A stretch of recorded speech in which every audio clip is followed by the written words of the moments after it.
Hugues à vous, ici Fouine et aujourd'hui on va débriefer le Grand Prix d'Autriche.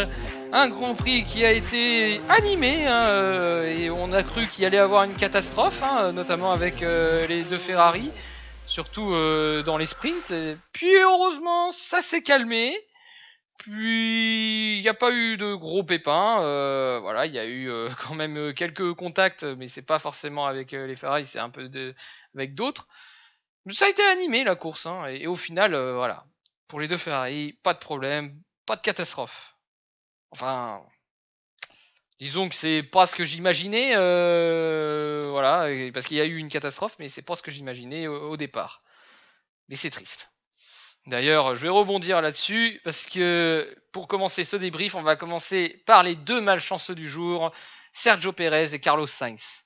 Pour le premier, bon, il a fait une mauvaise qualification, ça arrive, mais il s'était rattrapé avec le sprint.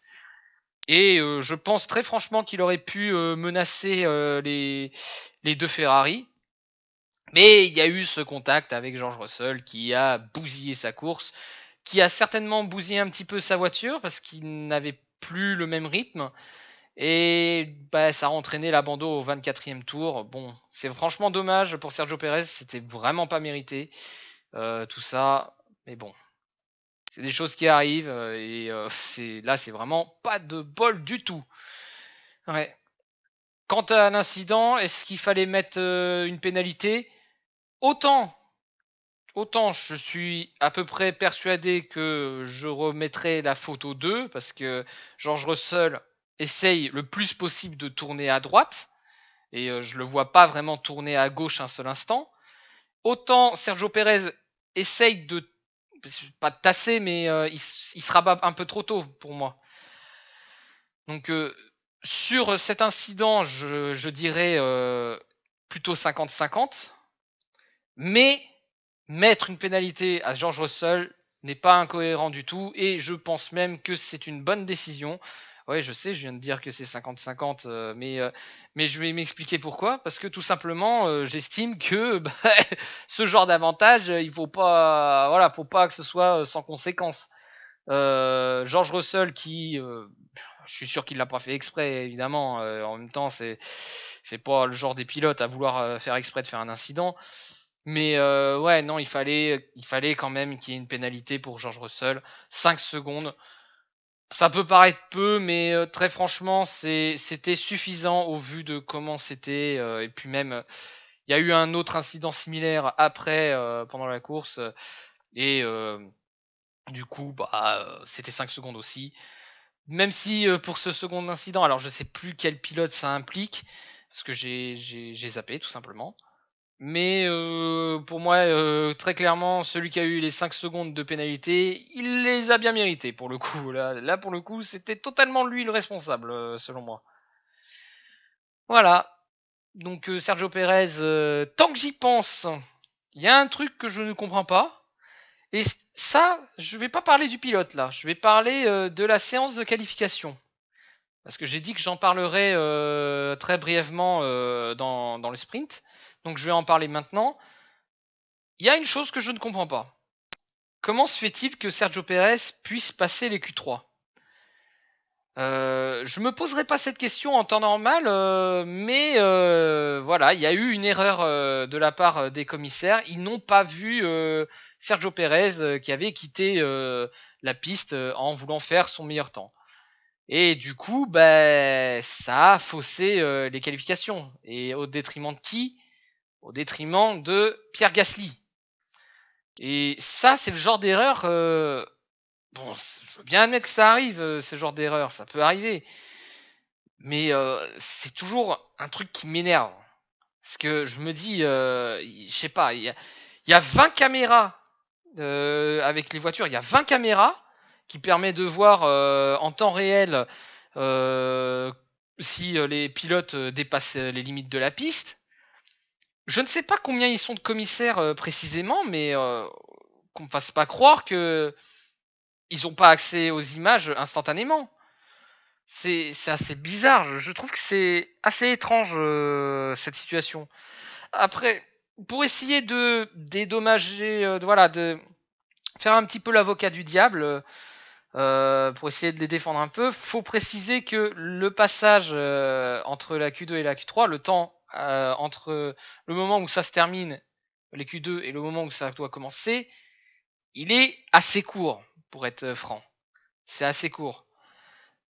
Pour privilégier le fait que ça doit durer qu'1 heure. En même temps, des fois, tu as des courses de F2 et F3 à gérer, donc il faut évidemment qu'il faut aller vite, mais faudrait-il pas faire changer un petit peu la procédure là-dedans, ou peut-être attendre un peu plus, ou je sais pas, ou je sais pas comment c'est fait précisément chez eux, mais à la base, moi j'imaginais du genre, dans un monde idéal, j'imaginais qu'il y avait 20 personnes qui regardaient 20 écrans différents, en train de surveiller chaque pilote, et dès qu'il voyait un dépassement, il fait hop là, j'ai vu un dépassement, hop, mettez un avertissement.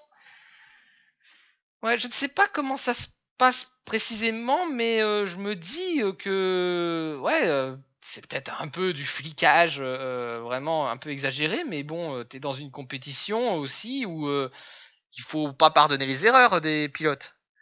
Alors, d'un côté, Sergio Pérez, bon voilà, il a payé ses erreurs, hein, de son erreur lors de son tour. Bon, ce qui arrive, hein, c'est comme je l'ai dit, personne n'est parfait. Mais ouais, c'est surprenant qu'on ait laissé ça, et qui sait, ça aurait pu changer complètement la physionomie du week-end. Hein. Après, on va me dire, ouais, mais ça va peut-être pas changer grand-chose. Moi, j'aime bien me rappeler que dans Retour vers le futur, le simple fait qu'il y ait eu un petit événement qui a chamboulé Retour vers le futur 2, du genre, je ne sais pas, l'almanach des années 50 à 2000, donné à un bif du passé par le bif du futur.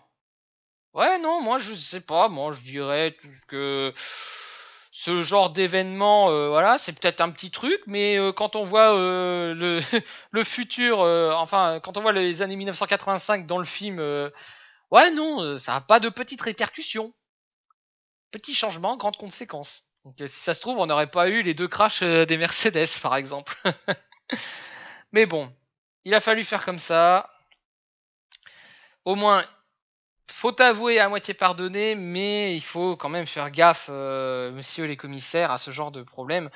Ou même, je dirais peut-être plus à l'organisation de la F1 ou à la FIA, faudrait peut-être changer ça. Faire en sorte que, bah, tout simplement, on puisse surveiller tout le monde. Remarque, il fut une époque où Red Bull surveillait Mercedes, et que Mercedes surveillait Red Bull, et que dès qu'il y en a un qui dépassait les limites de la piste, ben, il se gênait pas pour appeler le directeur de course. Ah, quelle époque où on pouvait harceler le directeur de course pour lui faire provoquer une erreur. On va pas reparler de ça, on n'est pas là pour refaire le débat. Mais toujours est-il que il faudrait peut-être faire attention à ça. Ah, on est à 8 minutes 23 et j'ai toujours pas parlé des autres pilotes. Waouh. Ensuite, on va parler de Carlos Sainz qui veut montrer qu'il n'est pas has-been. Hein, bon, je suis le premier à dire que le Grand Prix de Singapour, voilà, d'un côté, comme je l'ai dit, content qu'il gagne, mais est-ce qu'il devait vraiment gagner ce Grand Prix? Ça, c'est toute autre question. Mais fort de ça, il a voulu prouver il peut se battre, hein, quitte à ce que ça ruine un petit peu la course de Charles Leclerc, mais au moins il veut montrer qu'il est là. Bon, ça, je te raconte pas les surfroides par moment de voir ça, hein, mais d'un côté, comme je l'ai dit, je suis un fervent partisan de ce qu'il y ait une bataille entre coéquipiers. Voilà, je suis partisan de ça parce que je déteste les consignes d'équipe, mais je me rends bien compte que des consignes d'équipe, on va immanquablement y être confronté à un moment donné. Et des fois, il faut se la jouer stratégique. Moi, je suis plutôt du genre à les laisser se battre pendant quelques tours, puis ensuite prendre une décision. Après, c'est vrai que bon, j'aime pas les consignes d'équipe, comme je le dis, mais à un moment donné, quand on joue un championnat, faut prendre des décisions un petit peu difficiles. Voilà. Et je ne sais pas ce qui s'est passé entre le sprint et le Grand Prix, Mais il y a certainement dû avoir consigne, et d'un côté, c'est pas plus mal. Au moins les deux Ferrari avaient un bon rythme. Hein. Carlos Sainz, c'était techniquement pas dégueulasse son rythme. Non, franchement, il faisait un très bon week-end. Hein. Mais il y a eu ce qui s'est passé au moment où il a voulu dépasser Max Verstappen, et c'était au moment où il devait avoir le doublé Ferrari, parce que très concrètement, il devait y avoir un doublé Ferrari, mais le moteur a lâché. Que c'est cruel pour Carlos Sainz, que c'est horrible. Oh, c'est triste, franchement c'est triste. Hein. Ça me fait franchement de la peine de voir ça, parce que personne le mérite, hein, ce genre de choses. Hein. Même pour Max Verstappen, que j'aime pas, mais bon, même s'il y a toujours un côté satisfaisant, mais très franchement, ça me saoule toujours de voir ça. Et c'est franchement triste. Hmm. Ouais, Carlos Sainz, ouais. Force à lui pour ce Grand Prix qui s'est très mal terminé pour lui, malheureusement, malgré le fait qu'il ait fait un très bon week-end. Hmm. Et j'ai pas parlé de Nicolas Latifi, mais en même temps, est-ce que j'ai grand chose à dire? Non, j'ai rien à dire. 17ème position, Sébastien Vettel, qui faisait pas une course dégueulasse, mais qui a subi des têtes à queue. Ouais, il a pas eu de bol. Pourtant, il faisait tout pour. Hein. Il était pas mal parti. Il faisait une remontada. Bon, la qualification, c'est toujours compliqué, hein, mais ça, c'est un truc que je comprends pas trop avec les Aston Martin, c'est que ils font des qualifications vraiment merdiques, mais par contre, en course, ils ont un rythme qui est plutôt bon, tellement bon qu'ils peuvent remonter en 10ème position. Ça, c'est un truc que je comprends pas trop. Mais bon, toujours est-il que Sébastien Vettel, ouais, non, là, pourri par la malchance aussi. Hein. Remarque, je disais qu'il y en avait deux, mais lui aussi, il est pas mal hein, là-dessus. Du coup, le dernier classé. Pas de bol pour Sébastien Vettel. Ensuite, les deux AlphaTauri avec Yuki Tsunoda et Pierre Gasly. Aïe, aïe, aïe, aïe, aïe, aïe, aïe. Que c'est compliqué, surtout pour Pierre Gasly. Bon, comme je l'ai dit, il y a eu cette affaire avec les qualifications. Mais il n'a pas eu de bol avec le sprint.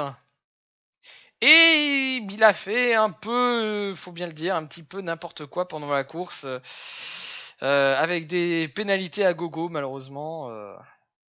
Ouais, c'était pas le week-end rêvé pour Pierre Gasly. Un week-end absolument à oublier. Très mauvais week-end.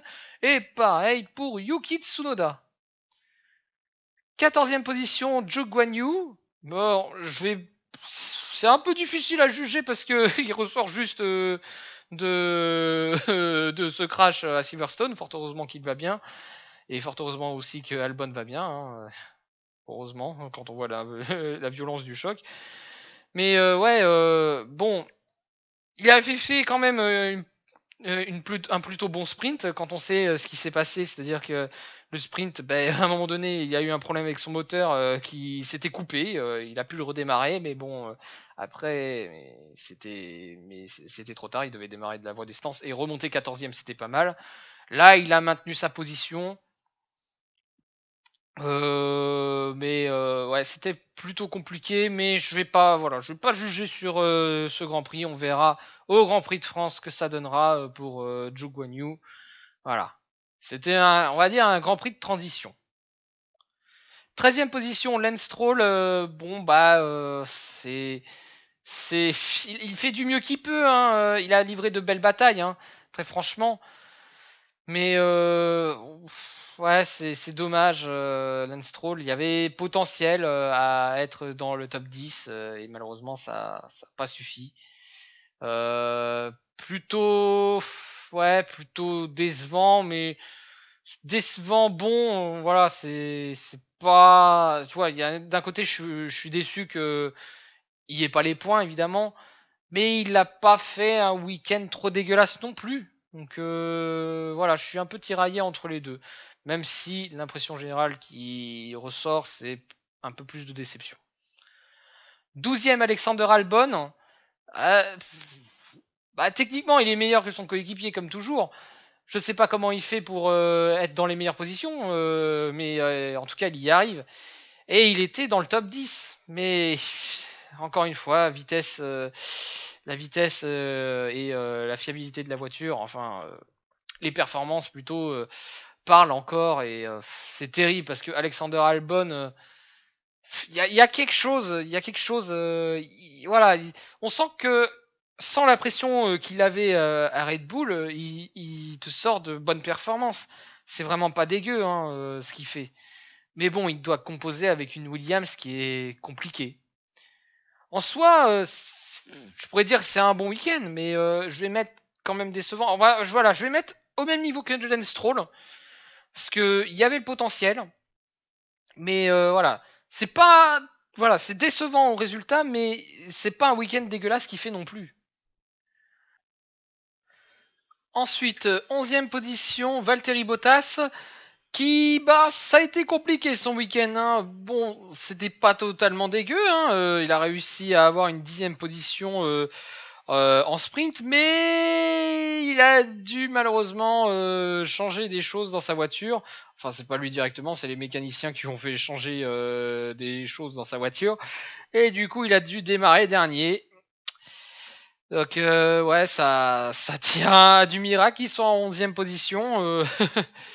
Mais c'est rien comparé à ce qu'a subi Fernando Alonso. Parce que lui, Fernando Alonso, bon, Valtteri Bottas, il a pu participer au sprint. Bon, il n'a pas pu profiter de sa 10e position, parce que voilà. Mais Fernando Alonso, c'est pire. Lui, il a même pas pu courir le sprint. Et qu'est-ce qu'ils réussissent à faire les deux? Ils réussissent à remonter en 10e et 11e position. Moi, je trouve quand même que c'est un sacré exploit qu'ils font. Euh, Moi, je trouve que c'est quand même pas mal. Hein. Et surtout Fernando Alonso, mais il se bat comme un lion. Hein. C'est dingue. Euh, ce type, je sais plus quel âge il a, mais c'est le vétéran, mais il a encore de ses ressources et c'est incroyable. Hmm. Tout ça pour dire que Valtteri Bottas et Fernando Alonso, bon bah, par rapport à ce qu'ils ont subi, très franchement, c'est des bons week-ends. Hein, et c'est sûr que c'est mieux pour Fernando Alonso, mais très franchement, quand tu vois ça, tu te dis, il y a de l'espoir pour après. Ah, vivement le prochain week-end pour eux. Et d'ailleurs, un point pour Fernando Alonso, quand on sait qu'il avait fait de très bonnes qualifs et qu'il était dans le top 8, ouais, il aurait tellement dû en marquer beaucoup plus s'il n'avait pas eu ses pépins. 9e position, Daniel Ricciardo, qui marque des points, tant mieux. Ah, Dani, enfin tu remarques des points, tant mieux. Je sais pas ce qui s'est passé entre le sprint et ça, mais ils ont retrouvé du poil de la bête, les McLaren.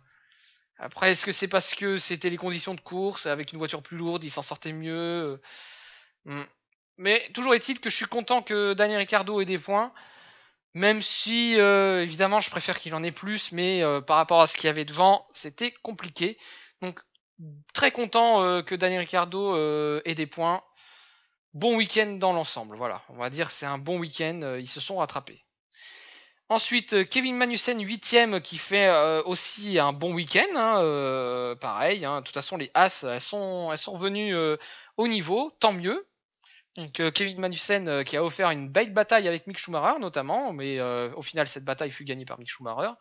Mais ouais, par rapport à tous les points qu'il a marqué, il a marqué 2 points, ouais c'est ça, 2 points au sprint et 4 points pour la course, qui fait 6 points en tout. Donc ouais, c'est un bon week-end. Comptablement parlant, c'est vraiment super pour Kevin Magnussen et c'est bien pour As. Voilà. Bon week-end pour Kevin Magnussen. 7ème position, Lando Norris, qui a été... ça n'a pas été facile hein, pour Lando Norris, hein, mais il a réussi à accrocher une belle 7ème position. Ouais, franchement, bravo le Lando Norris, bon week-end, pareil. Hein, mais c'était pas facile, mais il a... Voilà, je sais pas ce qui s'est passé, hein, comme pour Ricardo, je sais pas ce qui s'est passé, mais il a trouvé les ressources dans sa voiture, il a compris la voiture, mieux vaut tard que jamais, mais 6 points, c'est important. Et comme je le dis, quand tu regardes le classement constructeur, bah, ça fait égalité. Hein. Heureusement qu'il y a ces points-là. Hein. Ouais. Moi, j'aurais pas imaginé qu'il y ait une égalité de points avec Alpine. Sixième position, Mick Schumacher, qui fait ses meilleurs résultats. Franchement, il est libéré depuis le Grand Prix de Silverstone, depuis qu'il a marqué ses premiers points. Ça se sent, et c'est tant mieux. On va voir ce que ça va donner pour le reste de la saison, mais ça promet peut-être quelque chose de très bon pour la suite. Et si en plus il peut marquer encore plus de points et potentiellement faire une petite surprise comme je sais pas, une cinquième position comme a obtenu Esteban Ocon, je suis preneur. Hein. Après Esteban Ocon, sa cinquième position, voilà, il part déjà avec des très bonnes qualifs, un très bon sprint aussi techniquement. Voilà, c'est avec une sixième position en sprint. Donc ouais, c'est super pour Esteban Ocon. Comptablement parlant, c'est tout bénef tout simplement. Hein. C'est un jackpot mérité pour Alpine. Et c'est bien pour le classement pilote pour lui aussi. Ouais. Bravo Esteban Ocon. Belle course. Bon week-end. Très bon week-end même. Quatrième position, George Russell. Ah, c'est compliqué pour lui. Ah, remarque, c'était compliqué pour les deux Mercedes. Hein, après un crash lors des qualifications numéro 3. Ouais. Celui qui s'en sortait le mieux, c'était George Russell. Puis il y a eu ce contact, hein, voilà, qu'il a eu 5 secondes de pénalité. Il a été condamné à faire une remontada. Eh ben, punaise, je sais pas comment il a fait pour sauver tout ça. Hein. Ouais, bah bravo, hein, bravo George Russell, franchement. Voilà, j'aurais mis très bon week-end, mais ça aurait été un très bon week-end si il n'y avait pas eu tous ces problèmes. Mais voilà, déjà un bon week-end et au moins il est consistant. Voilà, il est encore une fois entre la troisième et la cinquième position. Ouais, il est très régulier, hein, George Russell. Hein. Franchement, bravo, quatrième position. Et avec tous les ennuis qu'il a eu, ça tient à de l'exploit. Ensuite, troisième position, Lewis Hamilton, qui voilà a remonté petit à petit et a superbement bien géré ses pneumatiques. Hein, voilà, il a eu un très bon rythme. J'ai vraiment cru à l'espace d'un instant qu'il allait peut-être titiller le top 4 avec Charles Leclerc, Sainz et Max Verstappen.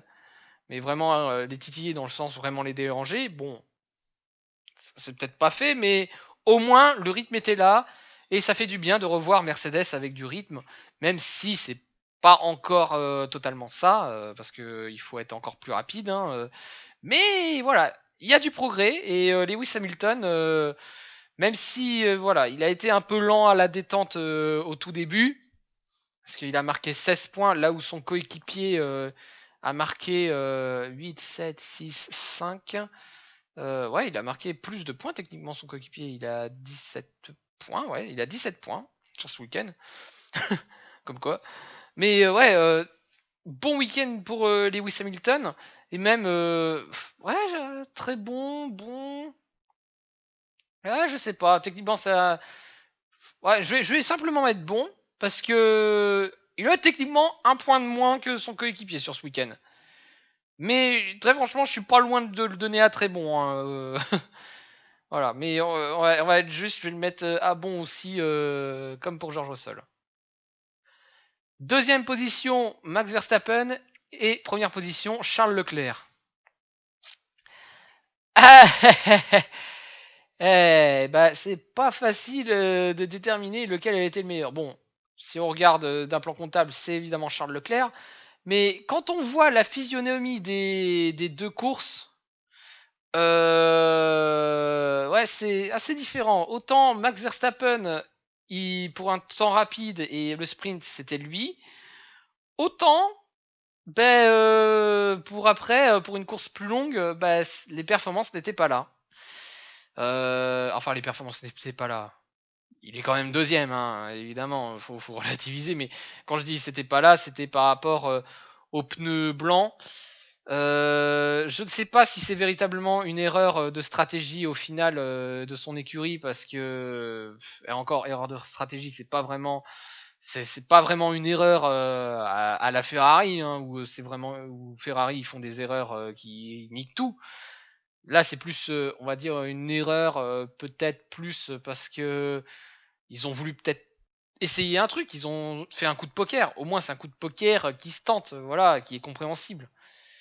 Bon, ça n'a pas marché, ou bien c'est tout simplement que la voiture usait très rapidement les pneus aussi. Hein. Je ne sais pas quelle est la véritable raison, mais toujours est-il que bah, Max Verstappen il a rencontré des problèmes de rythme. Voilà. Donc, je sais pas. Franchement, je sais pas. Les deux sont bons. Hein, bon, je sais ce que je vais faire. Je vais les mettre tous les deux en très bon. Voilà. Il n'y aura pas de jaloux. Parce que voilà, ils ont excellé dans leur domaine, l'un dans les sprints et les qualifications, l'autre dans la course. Même si ça a été beaucoup plus facile pour la course avec Charles Leclerc techniquement. Et remarque, Charles Leclerc, il a dû lutter hein, pour être premier. Hein. Et pas que pendant la course, comme je l'ai dit, pendant notamment le sprint. Hein. Il a fallu lutter, mais le résultat est là. La stratégie de Ferrari, pour une fois, elle était bonne. Voilà. On comprend pas Ferrari, mais bon, des fois, ils font des stratégies qui fonctionnent. Hein, et qui sont cohérentes, au moins. N'est-ce pas, Ferrari? À croire ils ont entendu que tout le monde gueulait. Remarque, Binotto, quand t'écoutes ses interviews pour se justifier de tout ça, c'est assez lunaire. Il est lunaire, ce type. Franchement, c'est... hop, on esquive la question, voilà, et je te dis que tout va bien. Voilà. Mais bon, au moins, ils ont les résultats. Au moins, Charles Leclerc a regagné. C'est tant mieux. Ils ont offert une belle performance. Et ouh, oui, c'est vrai. J'avais failli oublier qu'il y a eu une frayeur avec Charles Leclerc. Une frayeur avec sa pédale d'accélération qui ne revenait pas en mode 0%, c'est-à-dire en mode lâché complet. Je pense que c'est ça. Il y avait un problème et ça a failli lui ruiner sa course. Mais quand je vois pendant combien de temps il a lutté et au final le peu de temps qu'il a perdu sur Max Verstappen, parce que le temps d'écart officiel c'est à 1 seconde 5. Mais sur 10 tours avant, c'était plutôt dans l'ordre, l'écart était plutôt de l'ordre de 3 secondes 5. Et Verstappen a rattrapé assez péniblement pendant un bon moment Charles Leclerc. Ça a surtout été le cas dans les 2-3 derniers tours où vraiment il y a, voilà, évidemment il fallait qu'il compose, Leclerc fallait qu'il compose avec la voiture et du coup bah il récupérait un peu plus de temps. Mais malgré ça, seulement 3-4 dixièmes de perdu chaque tour, sachant que il avait du mal avec cette pédale et que des fois ça lui empêchait de rétrograder. Je sais pas comment il a fait, mais ouh là là là là, l'adrénaline qu'il y a eu pour Charles Leclerc. Et punaise que ça aurait été horrible qu'il perde cette course. Oh, oh, oh, oh, oh. Je me demande comment ils font, franchement, les pilotes quand ils sont dans des situations comme ça pour pour limiter la casse. Hein. Franchement, c'est vraiment limiter au maximum la casse. Ça aurait pu et en plus, ça aurait pu mal se finir pour Charles Leclerc. Hein. Mais fort heureusement, il a pu ramener la voiture avec une pédale qui déconnait, mais au moins il a ramené la voiture en bon état. Il n'y a pas eu d'accident. Tant mieux. Du coup, au classement des pilotes, Max Verstappen est toujours en tête, mais il n'y a plus que 38 points d'écart. Et quand on sait ce qui s'est passé avec les précédentes courses, très franchement, dire lequel est le meilleur techniquement entre Max Verstappen et Charles Leclerc, c'est compliqué. Même si j'aurais tendance à dire peut-être d'une courte tête Charles Leclerc, mais ça c'est parce que évidemment j'ai en tête les Grands Prix de Monaco, toutes les fois où il était en pole position, Et aussi le Grand Prix de Silverstone, voilà, évidemment. Les deux se valent, franchement, les deux, ils vont se battre jusqu'au bout. Ils vont pas se laisser faire. Ouais, très serré. Quelque chose me dit que 38 points, c'est certes, ça fait certes un petit peu peur, cet écart. Mais la saison est encore longue. Bien sûr, je ne souhaite pas qu'il y ait des ennuis mécaniques, mais ça peut arriver encore. Ensuite, troisième position, Sergio Perez. Quatrième position, Carlos Sainz. Ça ne bouge pas. Enfin, ça ne bouge pas. Si, techniquement, Charles Leclerc a récupéré sa deuxième position, ce qui est bien, tant mieux. C'est là où il doit être, si Ferrari n'avait pas fait n'importe quoi. Ensuite, cinquième position, George Russell. Sixième, Lewis Hamilton. Et quand je regarde le reste, voilà, pas trop de changements derrière, si ce n'est que c'est un peu plus serré, ça se resserre un peu plus avec les pilotes McLaren, Alpine, voilà, ça commence à être un peu plus dans un mouchoir de poche et Mick Schumacher continue de monter en position, il continue de monter en puissance, tant mieux. Et voilà, pas grand chose à dire de plus. Et quand on regarde, comme je l'ai dit, le classement des constructeurs, ça j'en ai parlé, la 4ème place, elle n'est plus du tout acquise. Il y aura une compétition là-dessus. Il commençait à y avoir un petit écart avec Alfa Romeo, mais j'ai pas trop envie de les enterrer tout de suite pour la 4ème position. Et autrement, premier Red Bull, deuxième Ferrari, troisième Mercedes, ça ne bouge pas. Et d'ailleurs, techniquement, celui qui a rapporté le plus de points au championnat constructeur, c'est Mercedes. Ça fait bizarre de dire ça, ouais. Mais c'est bien eux, 27 points quand Charles Leclerc n'a récolté que, entre guillemets, 25 points. En même temps, quand on voit qu'ils étaient premiers à en avoir 43, voire peut-être 44, ça la fout mal quand même. C'est un peu terrible. Mais bon, il reste encore beaucoup de grands prix. On n'a pas à s'inquiéter dessus. Et le prochain, ce sera en France. Voilà. Du coup, la note du week-end. Pour moi, ce sera un joli 15 sur 20. Parce que, mine de rien, on ne s'est pas ennuyé. Il y a eu des batailles. Bon, la bataille avec Charles Leclerc et Verstappen, bon, ça a tourné un peu court pour les deuxième et troisième dépassements parce que de toute façon ils pouvaient pas lutter, mais voilà, derrière il y avait un joli train et je me souviens même qu'à un moment donné il y avait 5 voitures, il y avait une bataille avec 5 voitures, il y avait qui? Il y avait Joe, il y avait les deux, il me semble qu'il y avait les deux As, il y avait une McLaren. Je sais plus qui y avait, mais c'était hallucinant. Les 5 voitures qui n'arrêtaient pas de se dépasser pendant un tour, c'était hallucinant. C'est ça le spectacle de la F1. Comme quoi, on n'a pas besoin de tripatouiller le règlement sportif pour faire du spectacle. Bon, voilà, c'est sur ça qu'on va se laisser. Et sur ce, n'hésitez pas à liker, commenter, partager la vidéo si ça vous a plu. N'hésitez pas à aborder des choses que je n'aurais potentiellement pas abordées.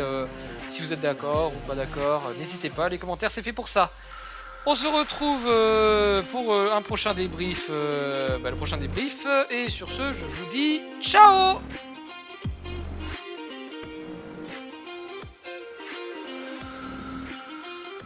Hop là, je viens de voir une info assez rigolote. Charles Leclerc, Max Verstappen et Lewis Hamilton ont reçu chacun une amende de 10 000 € parce que leur physiothérapeute a interagi avec eux ou les a touchés avant la pesée pour le podium. Bon, ça peut paraître un peu ridicule, mais au moins le règlement est appliqué. N'est-ce pas, Mazie?